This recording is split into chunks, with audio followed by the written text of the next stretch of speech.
నీకు జయము రావాలంటే నీ నోట్లోంచి ఈ మాట వచ్చి ఇతరులకు పంచిపెట్టాలి. నువ్వు పంచిపెట్టేటువంటి విషయంలో నువ్వు అశ్రద్ధ చేయడానికి వీలు లేదు. నీ తండ్రి యొక్క గొప్పతనం నువ్వు చెప్పవలసిన దానవై ఉన్నావు అనేటువంటి విషయాన్ని మనం ఇక్కడ గుర్తు చేసుకోవలసినటువంటి వారమై ఉన్నాం. ఆ తర్వాత అందుకొనక తృణీకరింతురు, అది వారికి అపజయము. అందరూ నమ్ముకుంటారా? చెప్పిన వెంటనే రాగలుగుతారా? రాలేరు. అంటే దేవుని యొక్క రక్షణ వార్త నువ్వు ఇతరులకు చెప్తే వారు వెంటనే వచ్చారంటే దేవుని యొక్క జయము వారిలో ఉందని అర్థం. వారు అందుకోకుండా ఏం చేస్తున్నారు? తృణీకరిస్తున్నారటండి. ఎంతమంది తృణీకరిస్తున్నారు? ఈ వాక్యాన్ని తృణీకరించేటటువంటి వారు అన్నారు. నువ్వు అలాగే చెప్తావమ్మా అంటారు. నువ్వు దేవుడు నమ్ముకున్నావు కాబట్టి నువ్వు దేవుడి మాటలో చెప్తావమ్మా, నాకు అసలు ఇష్టం అవుతలేదు, నాకు అక్కర్లేదు నాకు అంటారు. పొమ్మంటారు. ఎంతమందిని పొమ్మంటలేదండి? నాకు వద్దు ఈ ప్రార్థన, నాకు ఈ మాటలు వద్దు అనేటువంటి తృణీకరింతురు, అది వారికి అపజయము. వారికి ఏమవుతుంది? నువ్వు ఎప్పుడైతే నోట్లోంచి మాట జీవపు మాట వారికి పెట్టావో వారు తీసుకుంటే కనుక జీవముతో నింపబడతారు. అలా కాకపోతే వాళ్ళకి జయం వస్తుంది.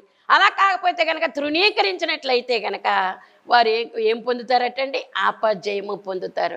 కనుక చెప్పేసి వచ్చాడు, చెప్పిరమ్మన్నాడు, నాతోనూ చెప్పిపోతున్నాను నీతోనూ అనాలి దైవజనులు చెప్పినటువంటి మాట. ఏం చెప్పాలి? నాకు వద్దన్నా సరే ఏంటి అమ్మ యేసు ప్రభు రక్షకుడు కనుక నమ్ముకోండి, మీకు జయము లేదు ఇంకా మీ ఇష్టం. ఇంకా శాపమని కూడా చెప్పొద్దు, అపజయమని కూడా చెప్పొద్దు. ఏమని చెప్పేసి వచ్చేయాలి? చెప్పవలసింది ఏదో చెప్పాను. ఎందుకో తెలుసా? ఆయన చెప్పిరమ్మన్నాడు నాతో కనుక నీతో చెప్పాను, చెప్పిపోతున్నాను ఇంక నేను. తర్వాత మంచి ఏంటో చెడ్డేంటో నిర్ణయించుకునే బాధ్యత నీది. జీవ మార్గం ఇది, మరణ మార్గం ఇది, మేలు మార్గం ఇది, కీడు మార్గం ఇది అని తెలియజేసేస్తాను. ఇంకా అంతా తెలియజేసిన తర్వాత నువ్వేది స్వీకరిస్తావో కాదుకూడదు.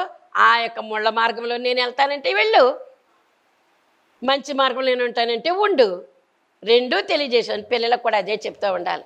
రెండు విషయాలు కూడా చెప్పుకుంటూ ఉండాలట. మన పిల్లలకు కానీ మన భర్తకు కానీ మనం రెండు విషయాలు చెప్తూ ఉంటే కనుక ఈ రెండు విషయాలు కూడా జ్ఞానవంతుడైతే కనుక ఏం చేస్తాడో మంచి మార్గాన్ని ఎన్నుకుంటాడు. అలా మంచి వాళ్ళు లేకపోతే కనుక చెడు మార్గంలోకి వెళ్తాడో వాడు పొందవలసిన కష్టాలన్నీ కూడా వాడు పడతాడు. తర్వాత ఉన్నటువంటి చరణం కూడా చూడండి. ఇది దానియేలు గారిని గురించినటువంటి అంశములో ఉన్నటువంటి చరణాలన్నీ దేవుడు అందించినట్లుగా మనం చూడాలి. తర్వాత అమ్మ నాయందతిశాయించు మపుడు నాకు మహిమ నీకు మేలు. ఏంటి? నా యందు అతిశయించు. అతిశయించేవాడు ఎప్పుడు కూడా యెహోవాను బట్టి అతిశయించాలి. తన జ్ఞానాన్ని బట్టి కాదు, తన ప్రజ్ఞను బట్టి కాదు, తన బలాన్ని బట్టి కాదు, తన నీతిని బట్టి కాదు. మానవుని యొక్క నీతి మురికి గుడ్డలట. ఎలాంటి ఏంటండి? మసిగుడ్డ కూడా కాదంట. మసిగుడ్డ అయితే కావాలి మనకి, కుండ దింపుకుంటాం, అక్కడ పెట్టుకుంటాం, మళ్ళీ ఆ గుడ్డ మనకు కావాలి మనకి. అలాగని దాన్ని బీరువాలో పెట్టము. ఒకసారి ఆలోచన చేయండి. అలాగని మసిగుడ్డను బీరువాలో పెట్టుకుంటామా? ఎక్కడుండాలో అక్కడే పెడతాము. కనుక మసి గుడ్డలు అనలేదండి, మురికి గుడ్డలంట. మనం నీతని దేన్నైతే అని మనం అనుకుంటున్నామో ఆ నీతి అంతా కూడా దేవుని దృష్టిలో మురికి గుడ్డలుగా ఉన్నాయి. మురికి గుడ్డ ఎక్కడుంటుంది ఒక్కసారి ఆలోచన చేయండి. ఒక గాయమైంది, కట్టాము గుడ్డ, తర్వాత మళ్ళీ ఇంకో గుడ్డ కట్టాలి. దాన్ని తీసి ఏం చేస్తామండి? డస్ట్బిన్లో పడేస్తాము. అది మళ్ళీ ఎక్కడ పోయబడుతుంది? బయట పోయబడుతుంది, బయట వేయబడుతుంది. అది డస్ట్బిన్. అది మురికి గుడ్డలు ఎప్పుడు కూడా డస్ట్బిన్లోనే ఉంటాయి తప్ప. కనుక మన నీతి క్రియలు అనుకునేటువంటి మనకు నీతి కాదు, దేవుడు మెచ్చుకోవాలి. దేవుడు అందుకే దానియేలు తర్వాత వచ్చే అధ్యాయాల్లో వస్తుంది అనమాట. దానియేలు నీవు నాకు ప్రియుడవు అలాగ అనిపించుకోవాలి. నువ్వు నేను కూడా ఏమనిపించుకోవాలి? నీవు నాకు ప్రియుడవు అని అనాలి. దేవుడు మెచ్చుకోవాలి తప్ప మనుషులు మెచ్చుకోవడానికి వీల్లేదండి. మనుషులు మెచ్చుకునే మెప్పు ఈవేళ నువ్వు నేను స్నేహంగా ఉన్నావు కాబట్టి అయ్యో సత్యవేదం ఎంత మంచిదో అని అంటాము. నీకు నాకు ఏదైనా భేదం వచ్చిందనుకోండి, ఆ తర్వాత దాని దగ్గరికి వెళ్ళకండి. అది చెప్పే మాటలు మీరు అసలు వినడానికి వీల్లేదు, అది చాలా దుర్మార్గురాలు అని మీ నోటితోటే మీరు అంటారు. అది మానవ నైజం. కానీ దేవుడు ఏమంటాడంటే ప్రియముగా చేసుకుంటే కనుక నువ్వు ఎప్పుడూ కూడా నువ్వు విడిచిపెట్టాలి, కానీ దేవుడు మాత్రం విడిచిపెట్టడం. అలాంటి గొప్ప దేవుడు నీ తండ్రి. అందుకే నా యందు అతిశయించుమప్పుడు నాకు మహిమ. ఎవరికి? దేవుని యందు అతిశయించాలి. అమ్మ దేవుని దయ వలన అమ్మ ఇది సంపాదించుకున్నానమ్మా, లేకపోతే ఏమంటాడు తర్వాత దానియేలు గ్రంథంలోనే వస్తుంది, నెబుకద్నెజరు రాజు దగ్గరే వస్తుంది. నేను కాబట్టి మేడలు కట్టించాను అన్నాడట. నేను కాబట్టి ఇంత ఐశ్వర్యం అన్నాడట. ఆ వీధుల్లో నడుస్తూ తానే కట్టించాడు, నిజంగానే తానే కట్టించాడు. మీ హ్యాంగింగ్ గార్డెన్స్ కూడా కట్టించాడంటే ఎంతో వైభవం వచ్చింది అతను ఆ రాజు కాలంలో, నెబుకద్నెజరు రాజు కాలంలో. అవన్నీ చూసుకుంటూ ముడ్డెనకాల చేతులెట్టుకుని దర్జాగా వీధులు తిరుగుతూ ఇవన్నీ నేనే కదా, ఇంత ప్రతిభ ఇంత జ్ఞానము నాదే కదా అనుకున్నాడట. అనుకున్న ఏడాదికి జంతువు అయిపోయాడట. ఎందుకంటే జ్ఞానము తెలియజేయాలి, దేవుని యొక్క జ్ఞానం ఇది దేవుడు ఇచ్చాడని తెలియజేయడం కోసమని. ఇది నేను నాదనే అహం వచ్చింది కాబట్టి అతని ఆ విషయం కూడా పరిపూర్ణంగా తర్వాత చెప్పుకుందాం మనము. కనుక జంతువు రూపంలో అయిపోయి మరి అడవిలోకి వెళ్ళిపోయి గడ్డి మేసినట్టు మేసాడట. ఆ తర్వాత వివరం వచ్చిందంట అతనికి, నిజంగా దేవుడు దేవుడే నేను కాదు అనేటువంటి పశ్చాత్తాపంతో దేవుని గురించి ఒప్పుకోవలసినటువంటి పరిస్థితి వచ్చింది. అప్పుడు మానవ హృదయం వచ్చేసిందట, అప్పుడు మానవ రూపం వచ్చేసిందట. ఇంకా అది పరిపూర్ణంగా చెప్పడానికి నేను జస్ట్ చెప్తున్నాను అంతే మీకు. నేను ఇక్కడ మనకు కావాల్సింది ఏంటంటే ఇక్కడ 2వ అధ్యాయంలో ఆ యొక్క నెబుకద్నెజరు రాజే ఈ దేవుడే దేవుడు అన్నాడట. కళ మర్చిపోయాను కళ చెప్పాలి, కళ యొక్క వివరము కూడా చెప్పాలి అనేటటువంటి మాట ఒకసారి ఆలోచన చేయండి. నేను కన్నా కళ మీరు ఎవరైనా చెప్పగలుగుతారా? అది ఎవరిది? నాదే. కనుక కళ యొక్క వివరము చెప్పడానికైతే మరి ఎవరో ఒకరు ఉంటారు ఇక్కడ. అమ్మ ఇలాగొచ్చిందమ్మా కళ, నాకు చాలా భయం వేసేసిందమ్మా, ఇలాగ ఏదో నీటిలో మునిగిపోయినట్టు వచ్చిందమ్మా, లేకపోతే చీకట్లో వెళ్ళిపోయినట్టు వచ్చిందమ్మా అని మీరు నాతో చెప్పారనుకోండి, దానికి రెమెడీగా ఏదో తెలిసిందో తెలియందో కొంచెం అర్థం నేను చెప్పగలుగుతాను. అలా కాకుండా అమ్మ రాత్రి నాకేదో కళ వచ్చింది, చాలా గలిబిలిగా ఉంది నా మనసు అంతా, ఆ కళ ఏంటో నువ్వు చెప్పు అంటే నేను ఏం చెప్పగలుగుతాను? అందుకే దానియేలు గారు అన్నారు, శరీరులు ఎవరో కూడా చెప్పలేరు అన్నారు. ఎవరు చెప్పలేరటండి? శరీరం అంటే ఎవరు? మనమే. శరీరముతో పుట్టినటువంటి వారం మనము. శరీరముతో ఉన్నవారు కన్నారు కాబట్టి శరీరమే వచ్చింది మనకి. ఆత్మస్వరూపులైతేనే కానీ, దేవదూతల యొక్క జ్ఞానం ఉంటేనే కానీ వారు చెప్పలేరు. ఆ జ్ఞానం ఎక్కడి నుంచి రావాలి? పరలోకాన్ని నుంచి రావాలి. దేవుడే ఇవ్వాలి ఆ జ్ఞానము. అందుకే ఎవరిలోనూ మనం ఆనందించకూడదండి, దేవునిలో ఆనందించాలి. నీ యందు నువ్వు ఆనందించొద్దు. నీ ధనమయందు, నీ బలమయందు, నీ యొక్క వెండి బంగారాల యందు, నీ వృత్తి ఉద్యోగముల యందు నీవు ఏమాత్రము కూడా ఆనందించవద్దు. నేను కాబట్టి అనేటువంటి మాట రావడానికి వీల్లేదు. దేవుడిచ్చాడమ్మా అనాలంట. ఏమనాలి?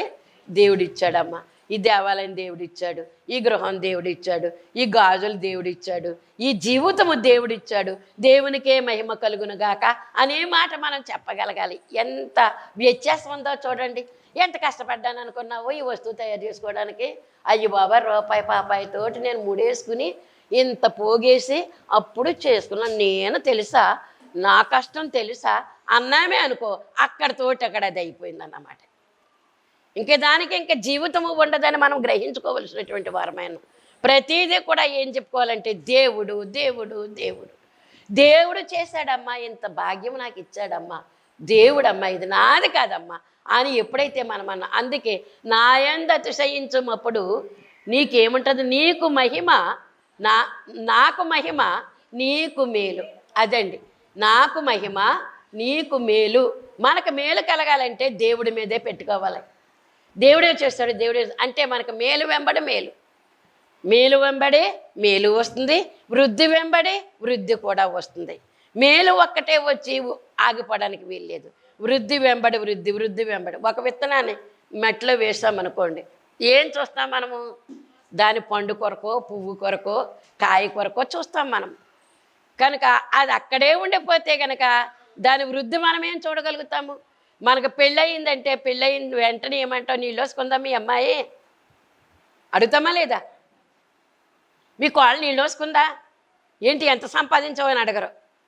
గర్భాన ఎంతమంది పిల్లలు పుట్టారని అడుగుతారు. వృద్ధి వెంబడి వృద్ధి జరగాలంటే, మేలు వెంబడి మేలు జరగాలంటే నాయందు అతిశయించడం కాదు, ఎవరి యందు? దేవుని యందు అతిశయించడం అంటే ఏంటి? గర్వించాలటండి. గర్వించడం అంటే నాకు ఎంత వెండి ఉంది, నాకు బంగారం, అది కాదు. నా దేవుని కృపను బట్టి నేను ఇలా బ్రతకగలుగుతున్నాను, నా దేవుడు లేకపోతే నేను లేను అనేటటువంటి మాట మనం చెప్పగలగాలి అనేటటువంటి ఉద్దేశమే దేవుడు మనకి ఈ రోజున తెలియజేస్తూ ఉన్నారు. నా యందు అతిశయించుమప్పుడు నాకు మహిమ నీకు మేలు. ఇంకోటి, నీ యందు అతిశయించిన యెడల నీకు కీడు నాకు అవమానం. నీలోనే నా బలం ఎంత, నా శక్తి ఎంత, నేనెంత, నువ్వెంత అనేటువంటి వాళ్ళు కూడా ఉన్నారు. నాది ఇదంతా, నువ్వెంత, అసలు నువ్వేం సంపాదించావు కనుక. ఒకప్పుడు మరి మాది తాటాకిల్లు, మా బంధువే ఒకరు మేడ మీద మేడ కట్టుకున్నారు. ఏం చేశాడు మీ బావ అంటే, బంధువులు కాబట్టి చెప్తున్నాను అనమాట. తాటాకింట్లో ఉంటున్నాడు, 2 ఉద్యోగాలు చేస్తున్నారు, తాటాకింట్లో ఉంటున్నాడు. నేను చూడు అన్నాడట. అది మాకు తెలిసింది. అవి పర్వాలేదు, ఏంటి మనం బాధపడటానికి వెళ్ళలేదు. ఎందుకంటే అవును వాళ్ళకి వెండి బంగాలు ఉన్నాయి, మేళ్ళ మిద్దులు ఉన్నాయి కాబట్టి అనగలిగాడు. కానీ దేవుని కృపను బట్టి ఈ తాటాకింట్లోనే ఉండి అందరము కలిసి సుష్టిగా భోజనం చేస్తూ ఉంటే అది మాకు దీవెన, ఆనందం, మాకు సంతోషకరమైనటువంటి విధానం. తాటాకింట్లో ఉన్నామనేటటువంటి ఒక ఇబ్బందికరమైనటువంటి మాట కూడా మా దగ్గర ఎప్పుడు కూడా రాలేదు. ఆ తాటాకెళ్ళి విప్పడానికి కూడా మాకు అసలు మనసు రాలేదు. ఎందుకంటే దేవుడిచ్చినటువంటి దాన్ని ఎంత ఇస్తే అంతలోనే మనం తృప్తి పొందవలసినటువంటి వారమై ఉన్నాం. అది దేవుడు మనకు నేర్పించాలన్నమాట. అంటే అందుకే దేవుని ఎందు అతిశయించాలి కానీ మన యందు మనము అతిశయించకూడదు. అతిశయిస్తే కనుక ఏంటి, నాకు మహిమ అంటే దేవుల్లో మనం అతిశయిస్తే దేవునికి మహిమ, మనకు మేలు కలుగుతుంది. అందుకే నీ యందు అతిశయించిన యెడల నీకు కీడు నాకు అవమానము. మన యందు అతిశయిస్తే కనుక మనకి కీడు కలుగుతుంది. ఇంకేం కలుగుతుందట, మనకి దేవునికి అవమానం కలుగుతుంది, దేవుని నామానికి అవమానం కలుగుతుంది. కనుక మనము మన యందు అతిశయించడానికి వీల్లేదు. ఈ రక్షణ భాగ్యం ఇచ్చినటువంటి, ఇంతవరకు బ్రతికించినటువంటి, ఇప్పుడు ఈ రోజు వరకు, అందుకే ఏ రోజుకి ఆ రోజే దేవుడు మనకు బహుమతిగా, వరంగా, ఫలంగా ఇస్తున్నాడు. ఎప్పుడో ఏదో అయిపోవటం కాదు, ఈరోజు ఇచ్చాడు కదా నీకు. ఈరోజు తినడానికి ఈ పూట భోజనం ఇచ్చారు కదా. మరి మన సహోదరులు ఉంటారన్నమాట, నాకు అప్పుడు దాకా కూడా తెలియదు. అన్నం తినేటప్పుడు ప్రార్థన చేసుకుంటాం, ఇచ్చినందుకు వందనాలు తండ్రి, దీవించినైనా శరీర రక్తాలుగా మార్చుతండి అని ప్రార్థన చేసుకుంటాం, తింటాం. అయిపోయిన తర్వాత ఒక ఆవిడ చేయి కడుక్కుని, అన్న కంచంలో చేయి కడుక్కుని, అబ్బయ్యా ప్రభా ఈరోజు ఈ పూట ఇచ్చినందుకు వందనాలు, ఈ పూట భోజనం ఇచ్చినందుకు వందనాలు అని నేర్చుకున్నాను. చాలా కాలమైంది నేను నేర్చుకుని. అది తెలిసేది కదా నాకు. అన్నము తినేసిన తర్వాత కూడా స్తుతులు చెల్లించాలనేటటువంటిది. అందుకే ప్రతిదానికి కూడా దేవుడికి మనము స్తుతి అప్పచెప్పవలసినటువంటి వారమని. రేపు ఉదయాన్నే మనము లేచి 1 గంట ధ్యానం చేసుకుని కుటుంబ ప్రార్థన చేసుకుంటున్నాం. ప్రార్థనలో మనము చెప్పాలి దేవునికి ఏమని, రాత్రంతా కాపాడావు నాయన, మరొక రోజు మళ్ళా బ్రతకమని నాకు ఆజ్ఞాపించి ఈరోజు నాకు ఇచ్చావు తండ్రి, నీకు వందనాలు అనేటటువంటి స్తుతులు ఆయనకి మనము చెల్లించవలసినటువంటి అసలైనటువంటి విద్య అదటండి. ముందు ప్రార్థన చేసుకున్నాం కదా. ఎందుకు ప్రార్థన చేసుకున్నాము, కంచం నిండా ఏదో పచ్చడని, పులుసని, వేపుడని మనకి పెట్టినవన్నీ కూడా ఏవేవో కంచం నిండా వచ్చేసాయి మనకి. ప్రభు ఇది ఇచ్చినందుకు వందనాలు, ఈ ఆహార పదాలను కూడా శరీరక్తంగా మార్చండి, ఈ దోషాలు ఉంటే కనుక పరిహారం చేయండి, జీవాహారంగా చెయ్యండి అనేటటువంటి మాట మనం ప్రార్థన చేసుకున్నాం, బాగానే ఉంది. కానీ లాస్ట్ను కూడా ఏమనాలంటే ఈరోజు ఈ భోజనము, ఈ టీ నాకు, అందుకే దేవదాసయ్య గారు మంచినీళ్ళు తాగడానికి 7 సార్లు అంట, భోజనం చేయడానికి 32 సార్లు అంట. ఆయన ప్రార్థనా స్తుతులు చేసేవారట. ఆయన ఏం మంచినీళ్ళు తాగడానికి 7 ప్రార్థన చేశారు, మరి 7 ప్రార్థన భోజనానికి దీనికంటే ఎక్కువే కదా, మంచినీళ్ళ కంటే కూడా ఎక్కువే కదా, ఈ పదార్థాలన్నీ ఎక్కువ ప్రార్థన చేయాలి కదా. అందుకని చెప్పి 32 పళ్ళు ఉన్నాయా నీకు, లేవా? 16 ఏమున్నాయి మన నోటి నిండా, రోజు మిషన్ తిరిగేస్తూ ఉంటుంది.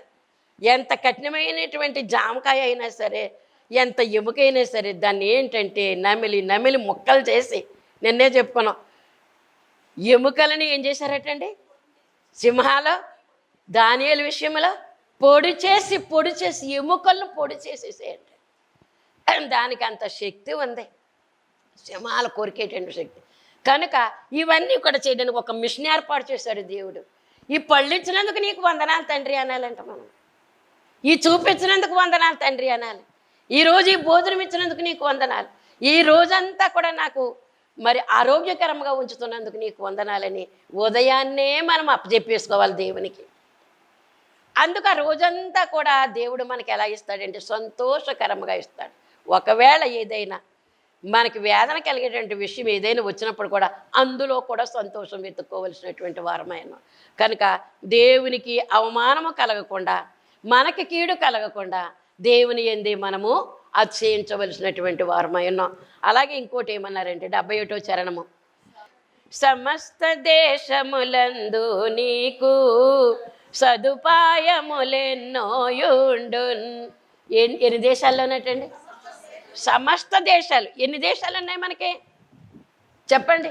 ఇంచుమించు ఎన్నైతే కాక దేశాలు, ప్రపంచ దేశములలో ఇన్ని దేశాలు ఉన్నాయి. అందుకే దేవుడు ఏమన్నాడు, ఇన్నే అని అనలేదు. ఏంటి, ఒకప్పుడు మనకి ఎన్ని రాష్ట్రాలు ఉండేవి?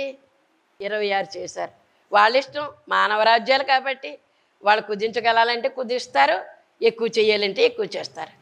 కనుక ఇక్కడ మనము గమనించవలసినటువంటి మాట ఏంటంటే, సమస్త దేశముల యందు నీకు సదుపాయములు ఎన్నో కలుగును. 197 95 195 దేశాలు. మనకి ఫోన్ చేతులకు వచ్చింది కాబట్టి ఎంత సులువుగా తెలుసుకోగలుగుతున్నాము. నిజమే, ఏదన్నా అర్థం తెలియకపోతే కనుక ఫోన్ చూస్తుంటే దేవుడు మనకి ఒక జ్ఞానయుక్తమైనటువంటి జవాబులు ఇస్తూ ఉన్నాడు. కనుక ప్రపంచమే మన అరచేతిలో ఉంది. ఏముందండి? ప్రపంచమే అరచేతిలో అంటే అర్థం ఏంటి? ఈ ఫోన్ ఉంటే చాలు. మనం ఏదైనా కష్టతరమైనటువంటి అర్థం తెలుసుకోవాలంటే మనం దాంతో తెలుసుకోగలుగుతూ ఉన్నాం. బైబిల్ విషయాలు కూడా మనం తెలుసుకోగలుగుతున్నాం, ప్రపంచ విషయాలు కూడా మనం తెలుసుకోగలుగుతున్నాం. ఇందుకు 200 అనుకున్నాం, 270 అనుకున్నాము. ఇప్పుడు నిర్దిష్టంగా మనకు తెలిసినటువంటి మాట ఏంటంటే 195 దేశములు ఉన్నాయి. ఇవన్నీ కూడా సమస్త దేశములు. ఏమన్నారు? సమస్త దేశములలో. ఈ మాట మనం అర్థం చేసుకోవాలి. సమస్త దేశముల యందు నీకు సదుపాయములు ఎన్నో కలుగును. ఎలా కలుగుతాయండి? ఎరగనటువంటి ప్రదేశానికి నువ్వు వెళతావు, నిన్ను ఎరిగిన వారు ఉండరు అక్కడ. నిన్ను ఎవరు రిసీవ్ చేసుకుంటారో తెలీదు, ఎవరు రమ్మంటారో తెలీదు. ఆ రమ్మనేవారు వచ్చే వరకు కూడా నీకేం కలుగుతుంది? ఒక చోటు దొరకదు, ఒక ఆహారం దొరకదు. కొనుక్కుందామన్నా కూడా ప్లేస్ ఎక్కడుందో కూడా మనకు తెలీదు. ఒకవేళ బ్యాగ్ నిండా డబ్బులు ఉంటే కూడా తెలీదు. సమస్త దేశములలో ఇది మనం అర్థం చేసుకోవాల్సినటువంటి వారమైన నువ్వు అలాగా. అందుకే బస ఏర్పాటులో మా ప్రభువే చేయున్. ఏంటి? బస ఏర్పాట్లు. నువ్వు ఎక్కడి నుంచి బయలుదేరు, నీకు ట్రైన్లోనే ఇచ్చేస్తాడు దేవుడు. నీకు ఎరిగినటువంటి ప్రదేశంలో ఉండేటువంటి వ్యక్తులు నీకు అక్కడ పరిచయం అవుతారు. ఈ పలానా దేశానికి నేను వెళ్ళాలనుకుంటున్నాను, పలానా ప్రదేశం అంటే నేను అక్కడి నుంచే వచ్చానంటే తిరిగి వెళుతున్నాను, మీకేం పర్వాలేదని అంటున్నారా లేదా?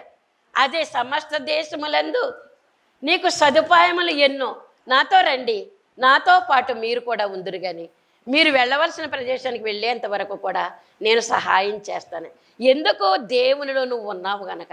ప్రపంచ దేశాలు ప్రభువే గనక, భూమి ఆకాశం కలుగజేసిన వాడు ఆయనే గనక, సమస్తము కలుగజేసిన వాడు ఆయనే గనక, ఆయనకు నువ్వు ప్రియబిడ్డవు కాబట్టి నువ్వు వెళ్ళాలనుకున్నటువంటి ప్రతి ప్రదేశంలో కూడా నీకు టికెట్ కన్ఫామ్ అవ్వాలన్నా ఆ దేవుడే చేయిస్తాడు. నీకు సీటు కన్ఫామ్ చేయాలన్నా ఆ దేవుడే. ఆ సీట్లో నీకు అవసరమైనటువంటి బిడ్డలను అందించాలన్నా ఆ దేవుడే. అందుకే దేవుని బిడ్డలమైనటువంటి మనకు దేవుడు ఒక్కడే మనకు తండ్రి. ఆయనే మనకి సదుపాయాలన్నీ కూడా చేసి పెట్టే ముందుగానే సిద్ధం చేసేస్తాడు. ఏం చేస్తాడమ్మా? ముందుగానే సిద్ధం చేస్తాడు. గోతులో తోసేశారు ఎవరిని? యోసేపుని. గోతులో, నీరు లేనిటువంటి గోతులో, నయమే నీరున్న అప్పటికప్పుడే చచ్చిపోయాను, నీరు లేని గోతులో తోసారంటే అన్నదాలు ఎంతో ప్రేమ. ఆడు చచ్చిపోవాలి కానీ వెంటనే చచ్చిపోకూడదు, వాళ్ళ ప్రేమ అటువంటిది. అక్కడ కూడా దేవుడు తోడయ్యి ఉన్నాడు. ఇలా పడవేసిన వెంటనే వర్తకలు నా దారిలోంచి పంపించాడు, వాళ్ళకి ఆలోచన తెప్పించాడు. వీడు చచ్చిపోవడం ఎందుకురా అబ్బాయి, మన తమ్ముడే కదా అని వాళ్ళు ఏం చేశారంటే వర్తకలకు మనం మెద్దామని మళ్ళీ బయటికి తీసి వర్తకలు. దేవుడు ఏం చేశాడు? గోతులు వేయబడినప్పటికీ కూడా సమస్త దేశంలో సదుపాయములు నీకు ఎన్నో కలుగు చేస్తాను. ఎందుకంటే యోసేపు ఏర్పాటు బిడ్డ గనక. ఏర్పాటు బిడ్డకు దుష్టులైనటువంటి అన్నదమ్ములు అన్నం తెచ్చినటువంటి తమ్ముడిని అమ్ముకున్నారు. ఏం తెచ్చాడు వాళ్ళకి అన్నం తెచ్చాడండి. అన్నం తెచ్చాడు, భోజనాలు తెచ్చాడు. భోజనాలు తెచ్చినటువంటి వాడిని ఏం చేశారు? వీడు కలలా, మనమేమో దండాలు ఎట్టాలా, వీడేమో రాజు అవుతాడా అని వాళ్ళకి అసూయ వచ్చి చంపేయాలనుకున్నారు. ఏం పాపం చేశాడండి? వాళ్ళకి అన్యాయం చేశాడా? ఆహారం పట్టుకెళ్ళి పెట్టాడా? అలాగే ఈ రోజున కూడా మీకు కూడా అలాంటి కష్టాలే వస్తాయి. నాకు మీకు అందరికీ కూడా అలాంటి కష్టాలు దేవుని నిమిత్తము ఆ కష్టాలు వస్తాయట. దేవుని నమ్ముకున్నావు కదా, దేవుని నువ్వు నమ్ముకున్న దేవుడు ఎంత గొప్పవాడో తెలియజేయడానికి, నువ్వు నమ్ముకున్నటువంటి దేవుడు గొప్పవాడని ప్రజలందరికీ కూడా తెలియజేయడానికి నీకు కష్టం వస్తుంది. అంతే తప్ప నీ మీద కసిగట్టి వాళ్ళు చేసినప్పుడు కూడా దేవుడు నీ పక్షాన ఉన్నాడు. కాబట్టి అక్కడి నుంచి ఏం చేశారంటే ఇష్మాయేలీలు వర్తకులు అలా వెళుతుంటే తీసి అమ్మేసుకున్నారు. కొన్ని డబ్బులు చేతిలోకి వచ్చాయి. అందుకే చివరికి వచ్చేసరికి అన్నమే ఎవరు పెట్టవలసి వచ్చింది వీళ్ళకి? ఆ యోసేపే ఎక్కడికి వెళ్ళిపోయాడు? దేవుని ప్రణాళిక ఆ విధంగానే ఉంటుంది. ఒక కష్టం వచ్చినప్పటికీ కూడా మనం ఏం చేయాలంటే కష్టాన్ని బట్టి దేవుని నిందించవద్దు. అది మనం నేర్చుకోవాలి. ఈ కష్టంలో నాకు ఇంకే ఇష్టమైనటువంటి కార్యక్రమం చేస్తున్నావు ప్రభువా, ఈ గండం తప్పించడానికి నీకు దండం పెడుతున్నాను తండ్రి, తప్పించినా పర్వాలేదు తప్పించకపోయినా పర్వాలేదు అని మనము దండం పెట్టాలి. గండంలో ఉన్నప్పుడు దండం పెట్టారంటండి. గండం తప్పించిన దేవుడికి దండం పెట్టారంటే ఇశ్రాయేలీలు. కనుక ఇక్కడ మనం నేర్చుకోవలసిన గొప్ప సత్యం ఏంటంటే సమస్త దేశములందు నీకు సదుపాయములు ఎన్నో ఉండును. సదుపాయం అంటండి, ఎరగని దేశంలో సదుపాయాలు ఉన్నాయా లేదా? ఎవరికి? యోసేపుకి. ఎంత గొప్ప దేవుడండి! ఆ యోసేపు ఎవరిని ఎరగడం, కొనుక్కొని పోయారు దాసుడుగా, కానీ అతడికి ఎన్నో సదుపాయాలు. నేను కాలు కదపను, నువ్వే ఈ రాజ్యం అంతటికి రాజువి. పేరు రాదే కానీ సమస్తం చక్కబెట్టబడవలసిన వాడవు నువ్వే చక్కబెట్టుకోవాలి. ఇతని జ్ఞానాన్ని చూసి, ఇతని భక్తిని చూసి, అందుకే భక్తి ఎప్పటికీ కూడా నిలిచి ఉంటుందట. భక్తి ఉంటే కనుక ఎప్పటికీ కూడా నిలిచి ఉంటుంది. కనుక ఆ నిలిచి ఉన్నటువంటి భక్తిని బట్టి మనము ఏం చేయాలంటే దేవునికి స్తుతులు చెల్లిస్తూ ఉండాలి. దానియేలు దగ్గర కూడా అదే జరిగింది. ప్రతి విషయంలో కూడా దానియేలు స్తుతులు చెల్లించాడట. ఇప్పుడు ఎక్కడికి? బానిసగా కొనిపోబడినటువంటి బబులోను రాజ్యములో ఇప్పుడు ఏమొచ్చాయన్నమాట? రాజు భోజనం వచ్చిందా లేదా, రాజు పానీయం వచ్చిందా లేదా, రాజుకు ఉండేటటువంటి అంతస్తు అంతా కూడా వీరందరికీ కూడా వచ్చింది.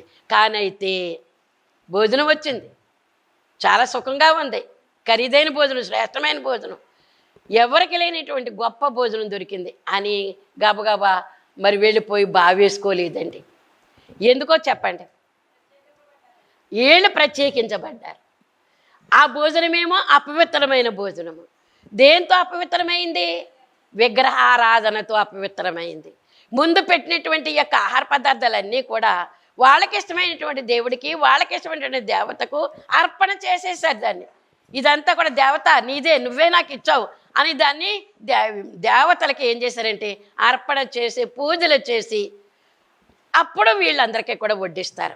అది తెలుసుకున్నారు దానియేలు, షడ్రకు, మేషకు, అబేద్నెగోలు. అపవిత్రమైనటువంటి భోజనం మేము చెయ్యమని కడుపులో అనుకుని వాళ్ళ మీద పెట్టినటువంటి యొక్క అధికారితోటి, నపుంసకుడితోటి చెప్పారట. ఏమని? అయ్యా, రాజు భోజనం మాకు వద్దు. ఎంత తీర్మానం చేసుకున్నారో చూడండి. రాజుగారి భోజనం, అయ్యో బాబో, ఏ క్లాస్ మిలిటరీ భోజనం కంటే కూడా ఏ క్లాస్ భోజనము పెట్టండి అనేసి ముందుకు వెళ్ళిపోయారు మిగిలిన వారందరూ కూడా.